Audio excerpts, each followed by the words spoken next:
संबंध संयमात् कायाकाशयोः संबंध संयमात् लघुतूलस्समापत्तेश्चाकाशगमनम् लघुतूलस्समापत्तेश्चाकाशगमनम् कायाकाशयोः संबंध संयमात् लघुतूलस्समापत्तिश्चाकाशगमनम्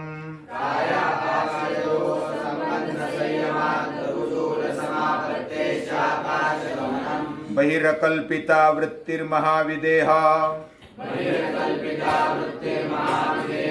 ततः प्रकाशावरणक्षयः बहिरकल्पिता वृत्तिर्महाविदेहा ततः प्रकाशावरणक्षयः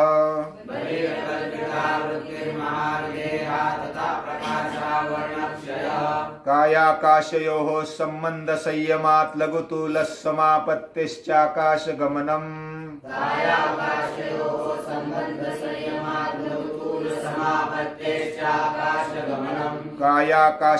संबंध संयमात् लघुतूलस्समापत्तिश्चाकाशगमनम्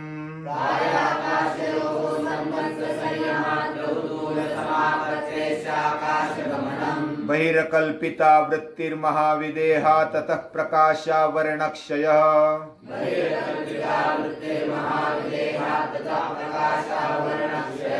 बहिरकल्पिता वृत्तिर्महाविदेहा ततः प्रकाशावरणक्षयः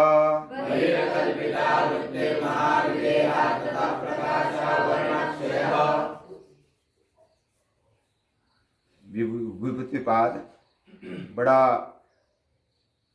ऐश्वर्य भरा है और आश्चर्य से भी भरा है।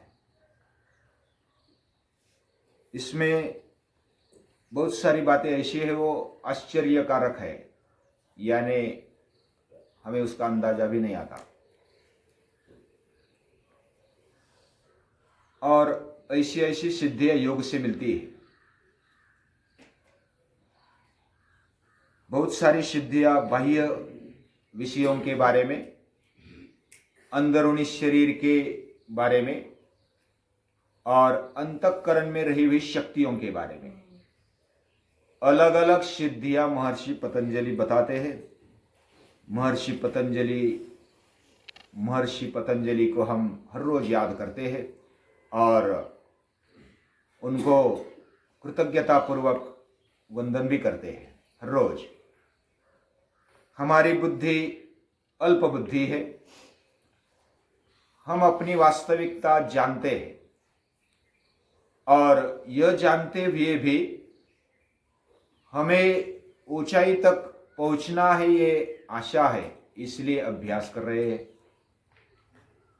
हमारी शारीरिक, हमारी इंद्रिय क्षमता, हमारी मानसिक और बौद्धिक क्षमता और आत्मिक क्षमता भी, हम उसमें कमजोर है, यह हमें मालूम है और उस कमजोरी को कम करते करते आगे बढ़ रहे हैं।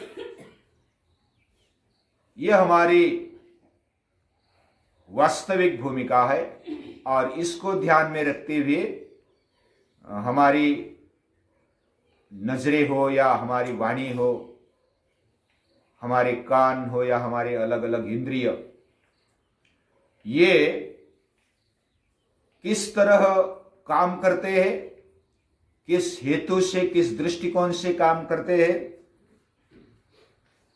ये हमें खुद को पता है। और पता नहीं तो पता कर लेना चाहिए कि हम कहां पर हैं।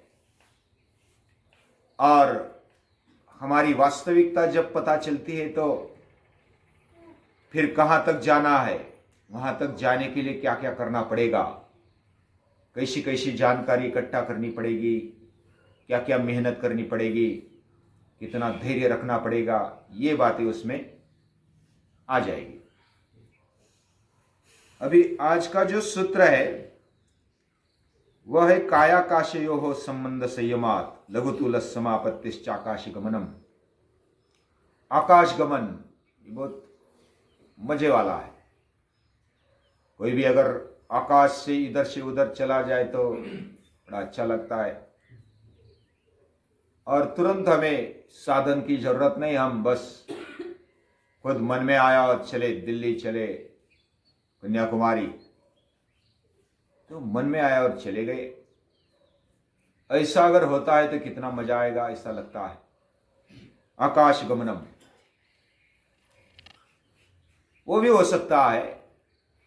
कौन सी बात अशक्य है, ये महर्षि पतंजलि पूछते हैं। कौन सी भी बात अशक्य नहीं है, कोई भी बात हो सकती है। ये इस सूत्र से सीखना चाहिए। अभी 30-35 साल पहले, समझो कि 50 साल पहले, हमारे हाथ में मोबाइल होगा और हम वहां का दृश्य, अमेरिका का दृश्य देख सकेंगे, वीडियो देख सकेंगे, ऐसा सपने में भी सोचते तो अरे ये क्या सोच रहा है। लैंडलाइन भी नहीं था तब। उसके पहले वाली बात अगर सोचेंगे तो वहां की आवाज, वहां का पूरा चित्र इधर दिख सकता है। ये आश्चर्यकारक बात है। उस समय आश्चर्यकारक थी, आज वास्तविक है।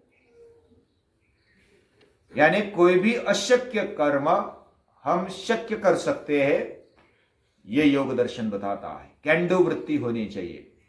अभी आकाश गमन कर सकेंगे क्या नहीं सकेंगे ये अगली बात है, लेकिन ये कैन डू वृत्ति हमारे जीवन में होनी चाहिए तो हम कर सकते हैं, हम बन सकते हैं। ये बात महर्षि पतंजलि बताते हैं। और वो वास्तविकता कैसे ला सकते, थोड़ा क्लियर इधर दिया है। हमारा शरीर ये पंचमहाभूतों से बना हुआ है। पृथ्वी, आप, तेज, वायु और आकाश। इसकी घनता अलग अलग है। इसका जो स्थूलता है, उसकी जो स्थूलपना है, वह पृथ्वी पूरी घनी है, लेकिन जल पतला है। जल से अधिक पतला तेज है, तेज से अधिक पतला वायु है, और वायु से अधिक पतला आकाश है। सबसे पतला और निर्लेप, पूरा निर्मल, ये आकाश है। और इस पंचमहाभूतों से हमारा शरीर बना है। ये बात तो सभी जानते हैं। हमारा शरीर स्थूल है, जो दिखाई देता है, लेकिन उसमें 3 शरीर मानते हैं। एक स्थूल शरीर पंचमहाभूतों से बना हुआ, फिर सूक्ष्म शरीर सूक्ष्म महाभूतों से बना हुआ, और कारण शरीर वो अति सूक्ष्म महाभूतों से बना हुआ है। और ये प्रकृति का एक महत् रूप मानते हैं, कारण शरीर उसको बोलते हैं। लेकिन जो बाह्य स्थूल शरीर है, उसका और आकाश का संबंध है। हम आकाश में रहते हैं, आकाश में यानी हवा में, पूरा अधांतरी नहीं। हम जिधर रहते हैं उधर आकाश है, और बाहर जैसे आकाश है वैसे अंदर भी आकाश है। हम इधर बैठे हैं तो इधर आकाश है। हम आकाश के बिना हमें जगह नहीं मिल सकती। अंतरिक्ष में भी जाएंगे तो उधर भी आकाश है ना। यानी आकाश के बिना हमारा अस्तित्व नामुमकिन है, और आकाश का और हमारा संबंध इतना नजदीक है। और इधर क्या दिया है, कायाकाशयोः संबंध संयमात्। पिछले सूत्र में श्रोत्र आकाश, हर एक इंद्रिय का भी आकाश से संबंध है, हर एक शरीर का भी आकाश से संबंध है। अभी कायाकाशयोः संबंध संयमात्, काया यानी शरीर, स्थूल शरीर, और उसका आकाश से क्या संबंध है, वो आकाश के बिना रहता नहीं है, ये उसका संबंध है, वो आकाश में रहता। और बिना आकाश के वो खा नहीं सकता, पी नहीं सकता, कुछ भी नहीं कर सकता। हम खाते हैं तो आकाश है, ये खाली जगह है ना, अंदर खाली जगह में डालेंगे तो अंदर जाएगा ना। तो अंदर पानी पीना है, खाना है, कुछ भी करना है तो हिलना है या तो डुलना है, नाचना है, गाना है, तो भी आकाश की जरूरत है। बिना आकाश के हमारा अस्तित्व मुश्किल है, नामुमकिन। ये संबंध उसमें पता चलता है। तो दोनों में जो संबंध है, कायाकाशीय संबंध, अभी आकाश निर्लेप है, पूरा हल्का है, और उसका कितना व्यापकत्व है हमें पता नहीं। उसको कोई अंत नहीं है, उसको कोई आदि भी दिखता नहीं, इतना वो बड़ा है। और जब शरीर ये स्थूल है और उसका आकाश से संबंध है, और आकाश सूक्ष्म है, या तो पतला है या तो निर्लेप है, निर्मल है, उसका और हमारा संबंध है, ये बात पर संयम करने से, धारणा, ध्यान और समाधि पूरी एकाग्रता से उधर लगाने से, लघुतूल समापत्तिश्चाकाश गमनम। लघुतूल, लघु यानी छोटा, हल्का, और तूल यानी रुई। रुई यानी कपास। कपास कितना हल्का होता है, जो रुई उसको बोलते हैं हिंदी में, वो हल्का है। अभी इधर शरीर पर संयम किया, कोई भी विषय पर संयम करने से उसमें तन्मय हो जाते हैं। ये हमने पहले पाद में एक सूत्र में देखा था, क्षीण वृत्ते रविजातस्यैव मणेर ग्रहीतृ ग्रहण ग्राह्येषु तस्ततदंजनता समापत्ति। समापत्ति यानी उसमें तन्मय हो जाना, समाधि रूप बन जाना। कोई भी हमारी जब वृत्तियां क्षीण हो जाती, इधर अपेक्षित क्या है, चित्त वृत्तियां क्षीण हो जाना, उसमें शुद्धता आना, चित्त में शुद्धि आना, यह अपेक्षित है। अभी अगर शरीर पर एकाग्र होना है, स्थूल शरीर पर, तो उसमें से हमें एकाग्र होने के लिए चित्त की शुद्धि और शरीर की शुद्धि दोनों आवश्यक है। शरीर की शुद्धि, पूर्ण शुद्धि, और पूरा हल्का बन जाना, और फिर चित्त की शुद्धि, उस पर संयम करने के लिए चित्त की आवश्यकता है, चित्त की पूर्ण शुद्धि होनी चाहिए। जब उसकी वृत्तियां क्षीण हो जाए, तब जिस विषय पर वो ठहरेगा उसमें वो एकरूप हो जाएगा। अभी उधर शरीर पर संयम करने पर एक रूप हो गए, समापत्ति हो गई, और इधर जो भी लघुतूल ऐसा, यानी कि जो कपासी है, हल्का है, उस पर भी संयम करेंगे। उस विषय पर हमारा चित्त संयम करने पर हमारा चित्त और शरीर हल्का हो जाता है, स्थूल शरीर हल्का बन जाता है। और हम वैसे कोई वजनदार व्यक्ति योग करते करते हल्के बन जाते हैं, जवानी आ जाती है, कूद लगाते, हाँ, दौड़ते, ये हल्का हल्का शरीर बन गया तो हम अच्छी तरह से जमीन पर गमन कर सकते हैं।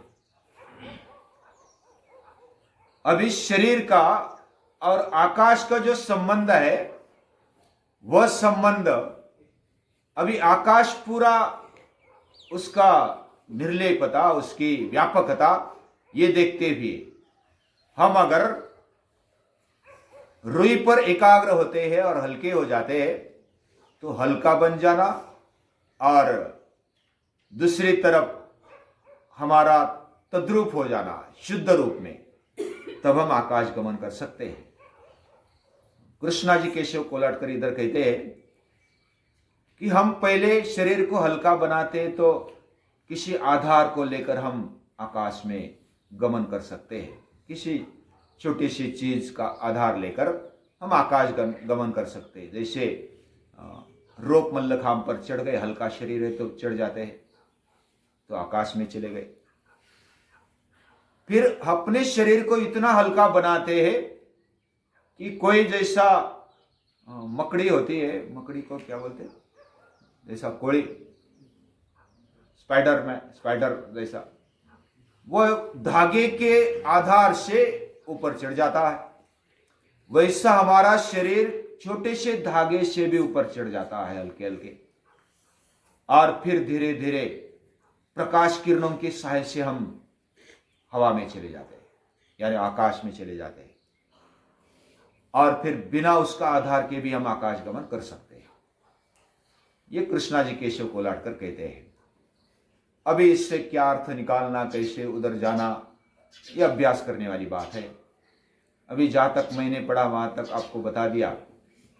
अभी उसमें संशोधन करना ये हर एक का, मैं भी अभी उसमें और आगे क्या क्या हो सकता है, कैसे कैसे आकाश गमन कर सकते, मजा आएगा ना आकाश में जाएंगे तो संशोधन करने के लिए महर्षि पतंजलि ने उधर उस समय, अभी भी कोई ऐसा बोलते हैं कि कोई सिद्ध योगी इधर से उधर झट से चले जाते हैं, जैसे हनुमान चले जाते थे। जैसे कोई कोई छलांग लगाते थे तो बड़ी बड़ी छलांगे लगाते हैं, शरीर को हल्का बना देना। आगे आएगा जो भी अष्ट सिद्धि है उसमें आएगा, उसमें भी थोड़ा बहुत देखेंगे। लेकिन ये हो सकता है, ऐसा पुराणों में उल्लेख है। आज भी हम विमान से ऊपर आकाश में जा सकते हैं। और किसी ने ऐसा प्रयोग करके देखा है कि खुद के लिए एक ऐसा विमान बनाया तो खुद उठा और 300 किलोमीटर चला गया। मैंने एक बार पढ़ा था, लेकिन उसका लैंडिंग अच्छा नहीं हुआ था, थोड़ा जख्मी हो गया, मरा नहीं लेकिन जख्मी हो गया।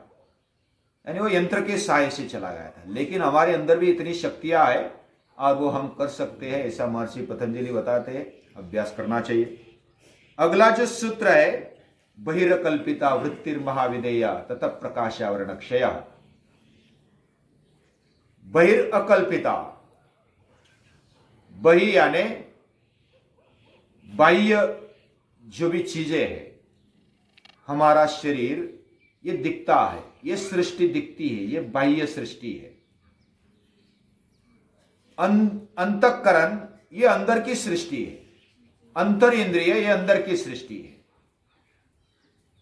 और हम जैसा भी योगाभ्यास करते करते आगे बढ़ते हैं तो हमारी जो चित्त की वृत्ति है वह वही होती है। पहले बाह्य चीजों पर हम एकाग्र होते हैं, जैसे हम इंद्रियों को, शरीर को, वह हम ही खुद है ऐसा मानते हैं।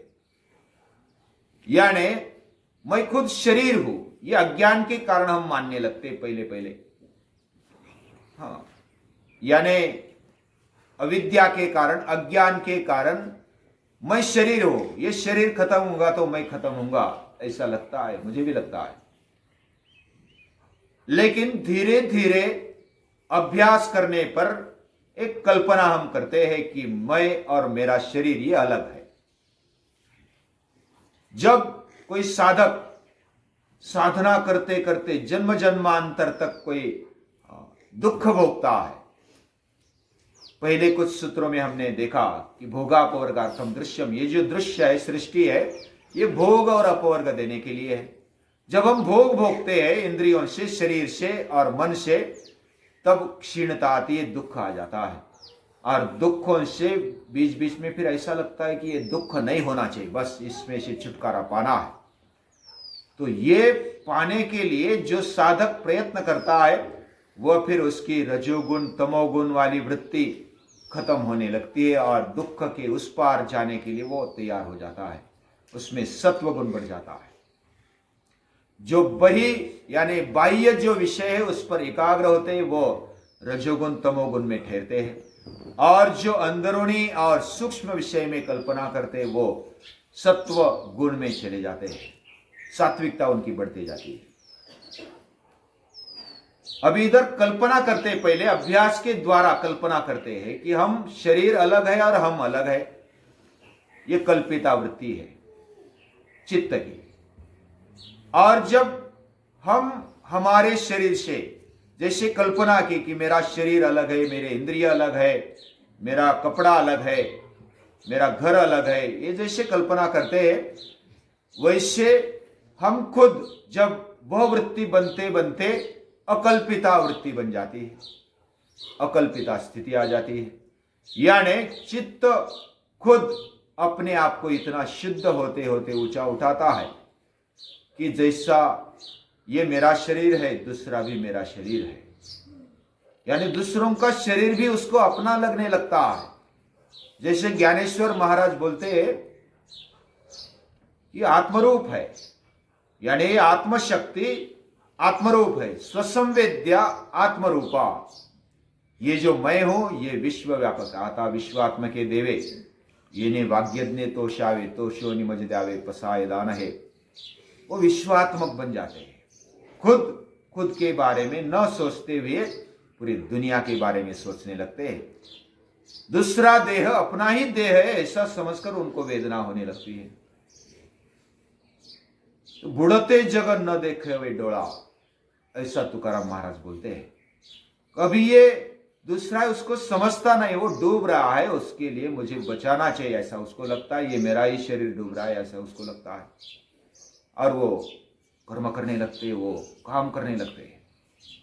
और इस तरह उनकी वृत्ति, उनकी चित्त वृत्तियां जो व्युत्थान अवस्था में होती वो चली जाती है, और वो संस्कार निरोध वाली जो वृत्तियां है वो बढ़ जाती है, और अच्छे अच्छे संस्कार आ जाते, चित्त शुद्ध हो जाता है, हमारी दृष्टि व्यापक हो जाती है, वसुदैव कुटुंबकम की भावना उसमें जग जाती है। तो ऐसी वृत्ति बनने पर वो अकल्पिता वृत्ति मानी जाती है। बहिरकल्पिता वृत्ति महाविदेहा, विदेह वृत्ति यानी अपने आप को शरीर से अलग मानना, इंद्रियों से अलग मानना, और महाविदेह यानी अपने आप को विश्वात्मक मानना, यानी मैं और मेरे अंदर वाली जो आत्मिक शक्ति है वो सर्वव्यापक है। और वैसी वृत्ति बनने पर ये कैसे बनती है?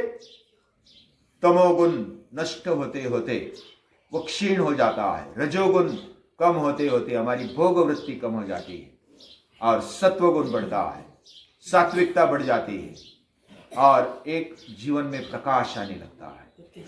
ततः प्रकाश आवरण क्षय, उसमें प्रकाश के ऊपर जो आवरण होता है रजोगुण का, तमोगुण का, रजोमल का, तमोमल का, वो नष्ट होने लगता है, और अंदर से ज्ञान का प्रकाश आने लगता है।